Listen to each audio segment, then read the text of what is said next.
Weeks after family members report a young woman is missing, investigators find a ring of keys in her car.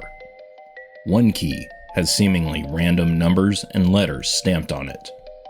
Will this code be able to lead detectives to solve the disappearance of a vibrant young woman? I'm Tyler J. Thomas. I'm Jeff Moss. And I'm Tim Coleman.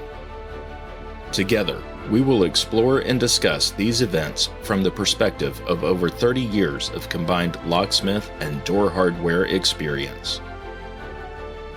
This is the Three Tumblers. Now, Keys to Murder, the Tamika Huston story. It was a hot, muggy 91 degrees in Spartanburg, South Carolina on June 2nd, 2004. As the sun began to set on that Wednesday evening, 24-year-old nursing student Tamika Huston pulled into the parking lot of the Fremont School Apartments. She got out, walked up the steps of the old building, and went to apartment 215 to see the guy she had been dating. 25-year-old Christopher Hampton let her inside and they began to chat when Tamika noticed that he was ironing clothes that he usually wore to go out on the town. When she confronted him, Christopher got angry and told Tamika he was going out with another girl. Betrayed and hurt, Tamika starts yelling and a full-out argument ensues. In a fit of anger, rage, and malice, Christopher grabbed the steam iron and hit Tamika in the head so hard it killed her instantly. A petite, free-spirited young woman who lived her life independently now lay dead in a closet. The only person who knew where she was the man that murdered her. So I think we've all had a situation where someone we are dating cheated on us, and it is very hurtful and it does make you angry, but just to strike someone down, it's horrible. It's horrendous to think that somebody would take that anger out just for being caught. It's just completely senseless. In my experience as a police officer, I've worked a lot of places like the Fremont Street Apartments when I was doing community policing. It's kind of like you think. There are a mix of people there. Some people are there because they can't afford anywhere else, and some people are there because the rent is low. And I think that Hampton was there because the rent was low and he could spend money on other things. Yeah, and it sounds like it was a crime of passion, as they call it. It wasn't something that was planned, but that's got to be a hell of a way to go, getting hit in the head with iron.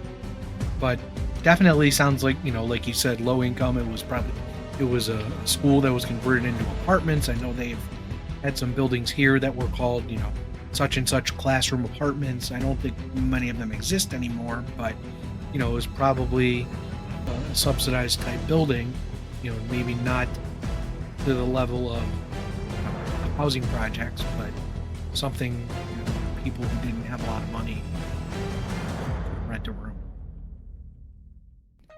Just minutes after convicted bank robber Christopher Lamont Hampton had savagely murdered Tamika Huston and hid her body in a closet, his date for the evening knocked on his door. As the 15-year-old girl walked into Christopher's bedroom, she saw a reddish-brown stain on the carpet and that the chest of drawers was pulled in front of the closet door.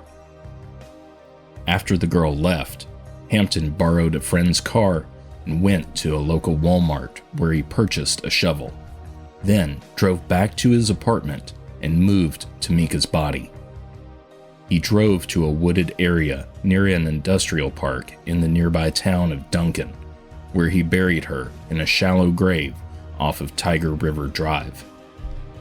After getting back to the Fremont School Apartments, Hampton took Tamika's car, a black 1991 Honda CRX, and drove it to a different apartment complex nearby. Even though he took great care to wipe away his fingerprints, he dropped his own set of keys in the floorboard by accident. That accident would be his undoing. Investigators only found partial prints too. So besides those, and the vehicle dropped in a random location and a set of keys, that's pretty much all they had to work with. But as an avid viewer of Forensic Files, Dateline 2020, it nearly always just takes one slip up for the investigators to get rolling on solving a case. They need one place to start, and if you give them that, they can do a tremendous amount of work as far as connecting it with other relevant pieces. And if they don't, as is the case with cold cases, any evidence and connections they find can eventually be paired with evidence and previous connections that present themselves down the road. So they've already started pretty well, if you want to call it that. They've got a good bit of evidence to work with right here and now. Yeah, and I think that it was, like you said, this was, an easy break for them. It wasn't like huge months-long discovery.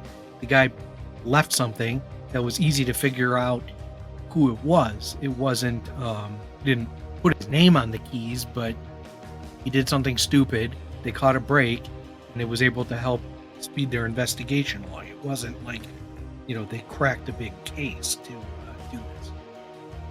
Criminals always make mistakes.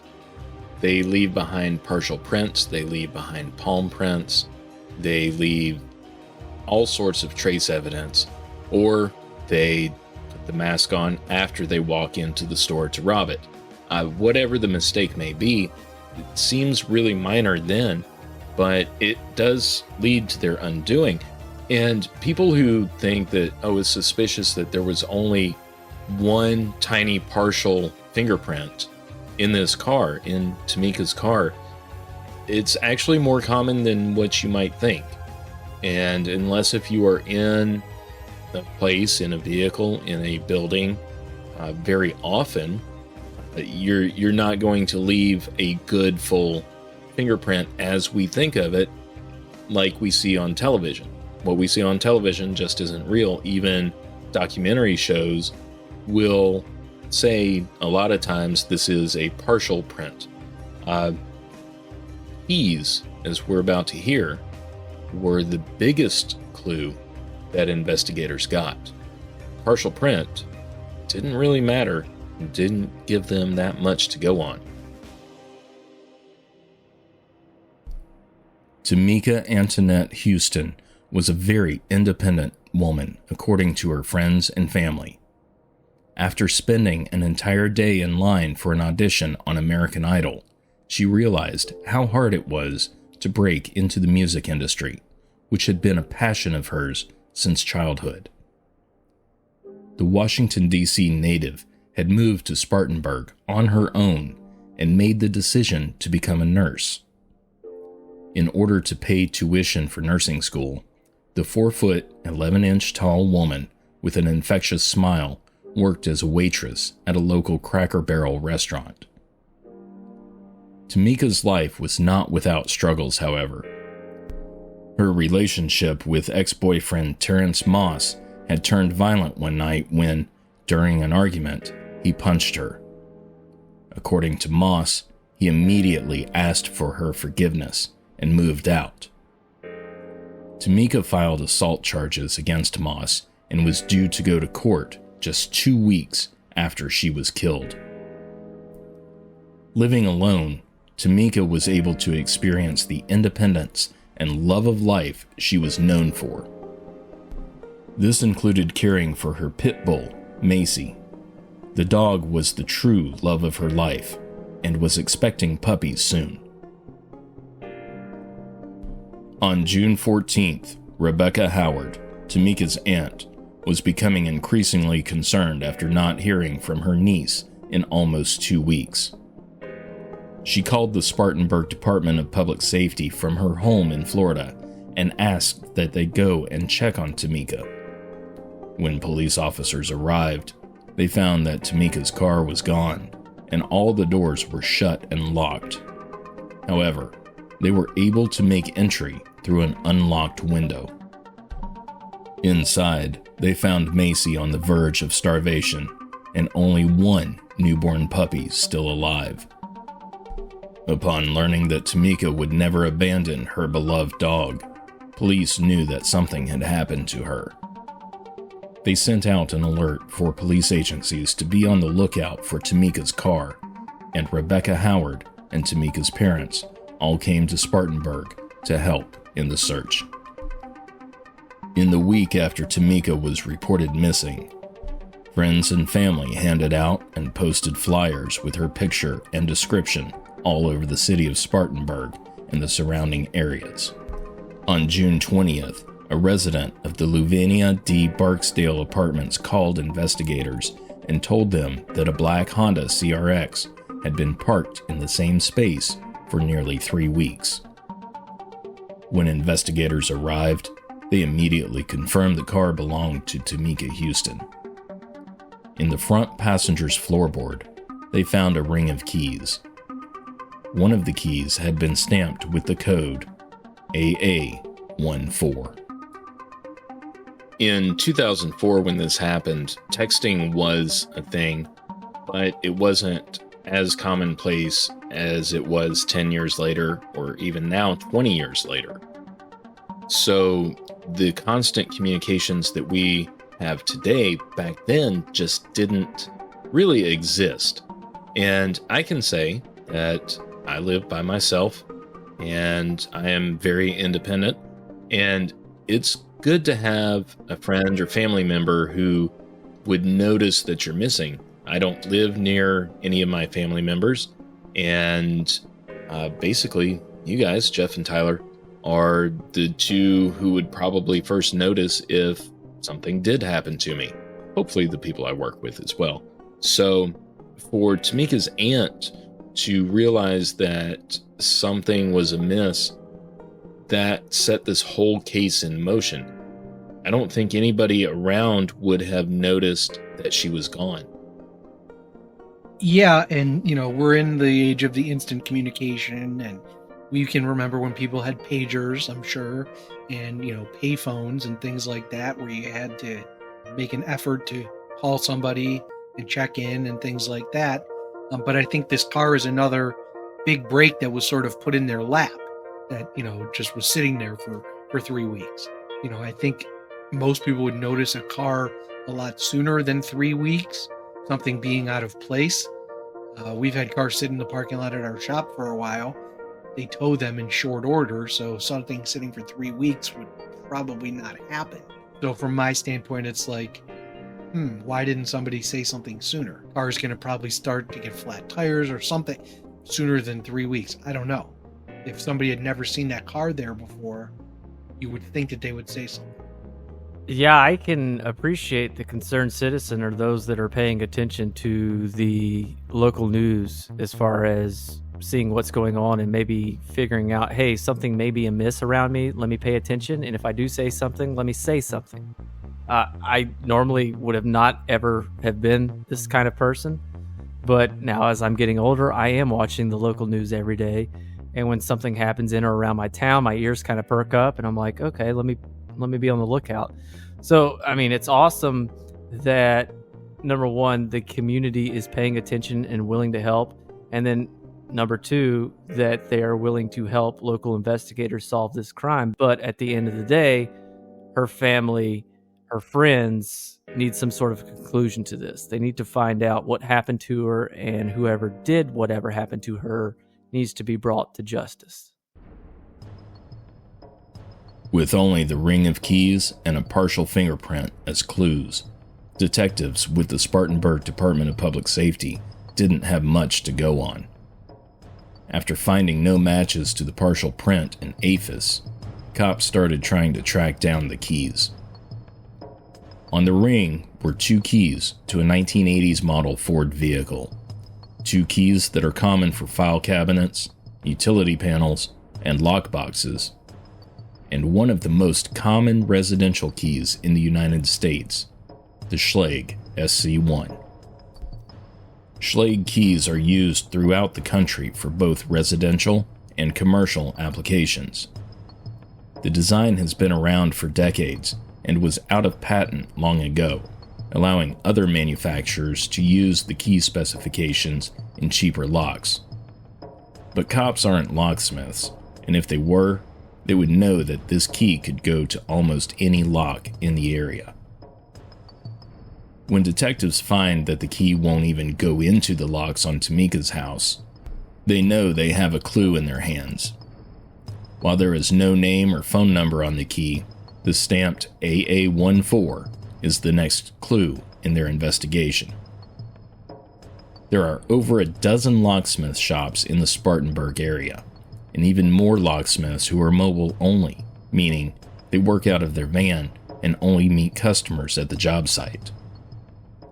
Investigator Jay Stedman, lead detective on the case, decided to do some real detective work and take the key to every locksmith in the city, just on the off chance they might recognize it as one of theirs. While the code AA14 means nothing to investigators or anyone else, it can be a world of information to a locksmith, especially in combination with the cuts on the key itself. Investigator Stedman hits pay dirt when he visits the locksmith shop on John B. White Sr. Boulevard. They recognize the blind code of AA14 immediately. So yeah, I've said it before that you can tell some things about people by looking at their keychain and how they carry their keys and how their stuff is organized.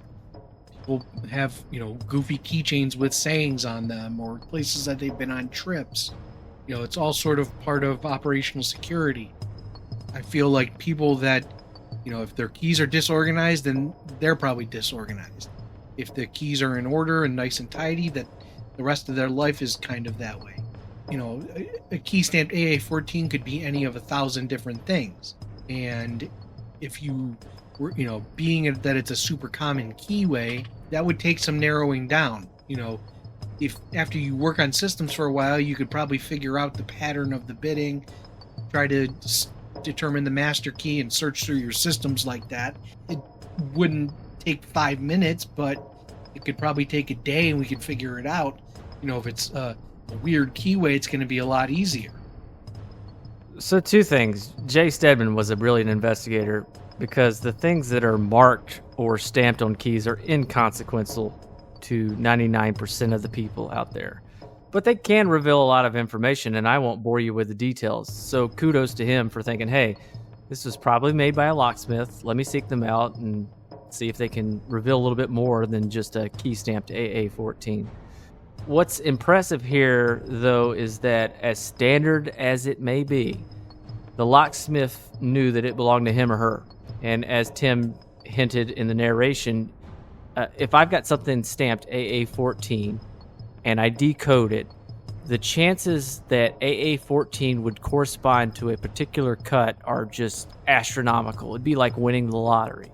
So you can really determine, never mind how it may be stamped, hand stamped, pneumatic, whatever it may be, the size, the character set, whatever it may be, you hit on those 2, you're certain. Now, my company and I, we're the outliers, but based on markings, if you were to bring me one of our keys, I can tell you who ordered it, when they ordered it, and everything that's ever worked, past or present. But we're the exception because this is our bread and butter. This is how we do everything. 99% of locksmiths don't operate that way. They generate a system, and then the next call they go work on a car, or they go open a safe, or they go work on an exit device.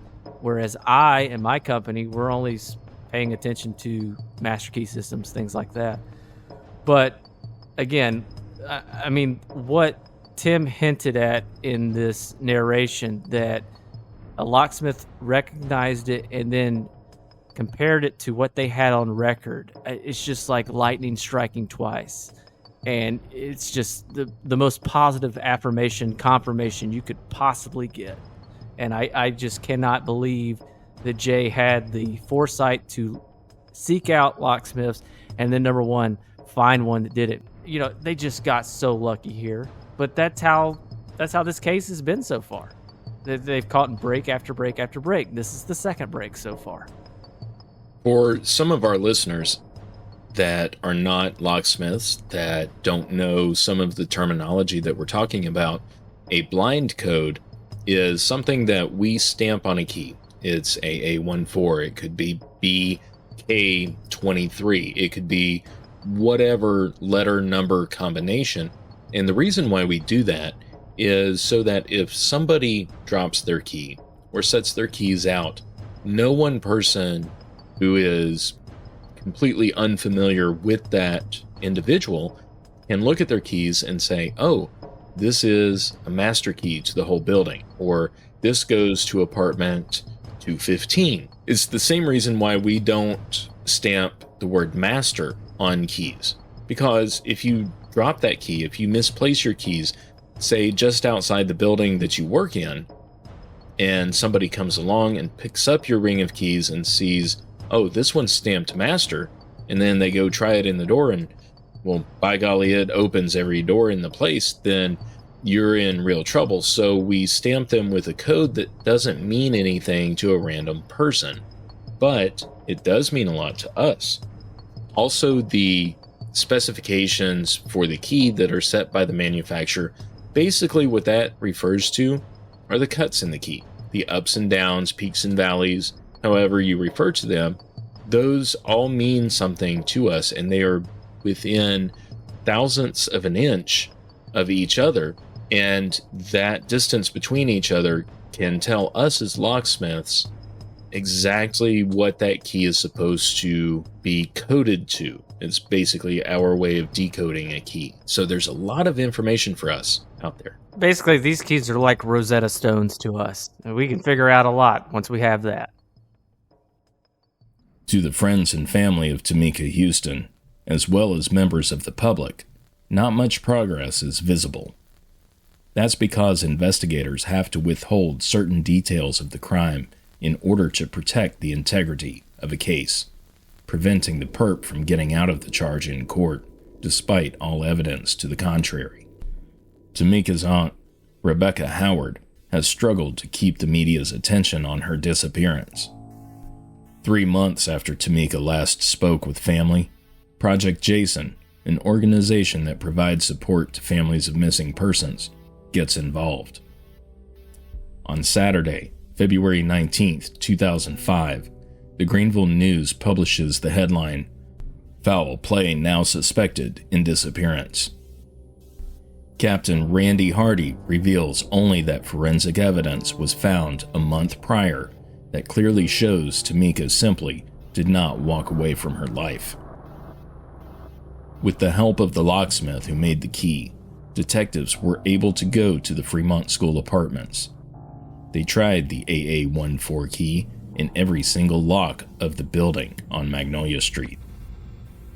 Finally, they tried the key in a basement apartment that had been closed for some months due to flooding. When the key turned, police were relieved. Unfortunately, that apartment unit had been closed for some time due to flooding problems. After speaking with the manager of the complex, detectives learned that when a tenant moves out or is evicted, the property maintenance workers will switch the door hardware from that unit to another in order to prevent the former occupant from returning. But maintenance workers didn't keep records on which locks were moved from door to door. So I'll start by saying that this is a terrible way to maintain security. Moving stuff around, trying to scramble things. The keys that work them are still out there, but it's highly unlikely, truthfully, that someone is ever going to try their previous key on every door at this apartment complex until they find the right one. And, that's how the property owners justify how they do things the way they do it. I certainly never would, and I'm not blaming the locksmith here because he or she was likely only hired to put this complex on a master key system, and to save costs, it's just cheaper to move the locks around in lieu of paying that locksmith to come back out every time there's an eviction, a move out, whatever it may be. So it's not the locksmith's fault. Now here's the importance of record keeping. Even if you're just moving locks between units, at least you have a record so long as you write that down, which apparently in this case could have helped solve a murder, although I guess it kind of helped indiscriminately or unrelated, but it could also help solve any other crime, property theft, sexual assault, whatever it may be. But here's the thing. Maintaining records is like balancing a checkbook or setting a budget. First of all, it takes work. And if you're lazy, you don't have time for all of that. Second, if you're not always diligent, it'll fall apart in short order. Trust me, I know this because I deal with property managers and chief engineers that don't follow along with our system. Things get out of hand real quick. I'm sending keys 3 or 4 times to try to make things work. Even if they weren't diligent, they're likely to have been able to piece together this somehow through a lot of different ways. Even something as simple as putting the key code on the lease agreement, or, having the customer sign off for the keys. At least you could attach a name to a unit or a person and go that way. But unfortunately, that's just the nature of the world today. People are lazy, whether it's professionally or unprofessionally. And apparently that was the case back in 2004. Yeah, like Tyler's, Tim's seen the amount of records that Tyler keeps. It's very important to not just have the data, but have correct data. Sometimes we might go back to a system 15 years later and have to verify that what our stuff says is actually still in use. The place that you service every week, you're going to have a good idea. If it's something that you don't do often, you need to verify before you send keys out. And I've had that happen where somebody moved something and didn't tell anybody, and tell me which key fits this, or do any of your keys go in there? So, doing a little bit of legwork is important. Shipping is expensive. Your time is worth something. And I think that, again, it almost seems like the Keystone Cops, they keep getting breaks. And not to discount what they've done, but it seems like parts of it have fallen into their lap. I know that it's frustrating to the public when there's a investigation that has made the news, that's made it into the papers on the 5 o'clock news. It's all over social media these days, and law enforcement doesn't release any details. And unfortunately, people's interest is not held when there's no new information. The reason why officers can't reveal what they're learning in real time is because it protects the integrity of the case. After all, if you had a criminal who was out there on camera committing a crime, and as police tracked this person through, they posted their every move to social media. Now, that would alert the suspect, and they and their accomplices could disappear. Or by the time that the case is taken to court, the defense attorney can say, look, the police did this, they did that, they did that. The jury is tainted, and the case gets thrown out even though it's on camera. So although it's very frustrating for a lot of people and the media to not get constant updates from law enforcement officers, it is very, very important to keep certain details to themselves, because otherwise you don't want somebody to confess to something they didn't do, and you want to be able to find the right person when they say something that nobody outside of the investigation should know. On March 3rd, 2005, an episode of America's Most Wanted airs featuring Tamika and offers a $20,000 reward for information that will solve her case. Managers of the income-based Fremont School Apartments gave officers a list of tenants from the time Tamika went missing. Investigators then sat down with family and friends of Tamika and asked them if any of the names were familiar. A friend recognized the name of Christopher Hampton. Using records from management, detectives went to apartment 215 nearly a year after Tamika disappeared. After using the AA building master key to unlock the Schlage Elon-style lever, they soon discovered bleach stains on the carpet in the bedroom. After pulling up the carpet, they found human blood. DNA tests soon proved that the blood was Tamika's. Investigator Stedman and his colleagues track down Christopher Hampton and find out that he is in prison for a parole violation, unrelated to their case. After confronting Hampton with the DNA evidence, he stands up and says, "Let's go." When the officers asked him where they were going, Hampton said he was going to take them to Tamika. A short time later, as investigators drove down South Carolina State Road 290 in Duncan, Hampton told them to turn onto Tiger River Drive. A short distance later, he said to stop and get out. From there, Hampton led officers down into a wooded area where, just over a year prior, he had buried Tamika's body.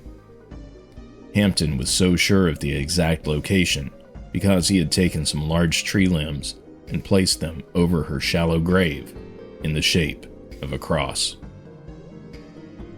The skeletal remains found were sent to the medical examiner's office, where they were confirmed to be Tamika Antoinette Huston.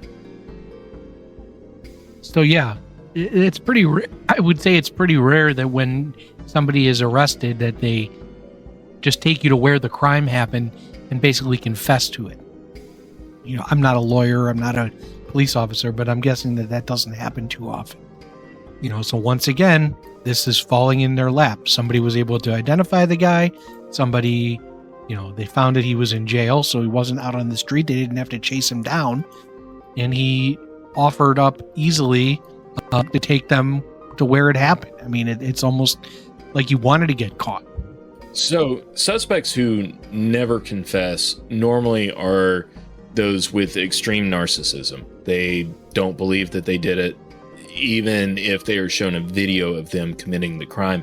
Now, lots of times, suspects, especially in murder cases, will confess to either brag to investigators, such as serial killers, gang members bragging to other gang members about what they did. But a lot of times, these suspects in these crimes just confess to get the weight off their chest. I mean, Hampton's been literally walking around with his head, looking over his shoulder hour by hour, day by day for a year. That amount of paranoia and suspicion, and every time you see a police officer just driving past you while you're walking down the street or in and out of the store thinking, are they here to get me? So he's given this opportunity when confronted by the evidence, and that is evidence that police officers would never have found had they not found the keys that he dropped in the front floorboard of Tamika's car, had the locksmith not recognized that blind code on there, and had they not done some real detective work. Yeah, so no less than 3 things could have not panned out over the course of this investigation to have solved it. And I'm not saying that the investigators were not competent. They were, but they caught some awfully good breaks along the way. And I don't know if their competency and these breaks could have ever solved it alone, but paired together, here we are. We've got a suspect. We've got somebody that's admitting to it. I'm liking their chances.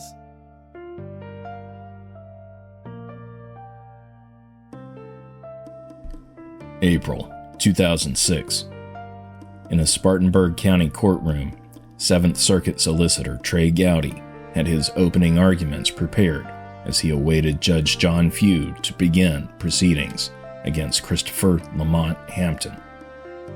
The case was solid with a confession and DNA evidence, plus the defendant's own keys having been found in the victim's car. It was open and shut.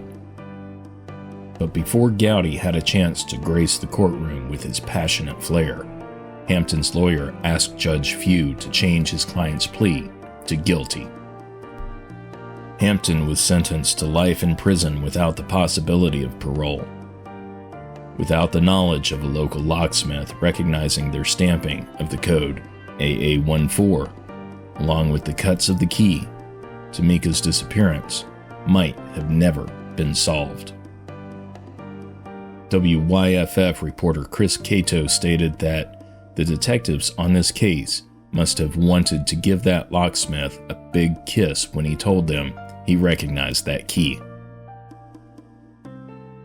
Through a combination of local and national publicity, local locksmith knowledge, and good detective work, Tamika's case had been solved. On the cold, windy, first Saturday of November 2005, Tamika Huston was given a final and proper funeral service at St. Michael Ethiopian Orthodox Church in Washington, D.C.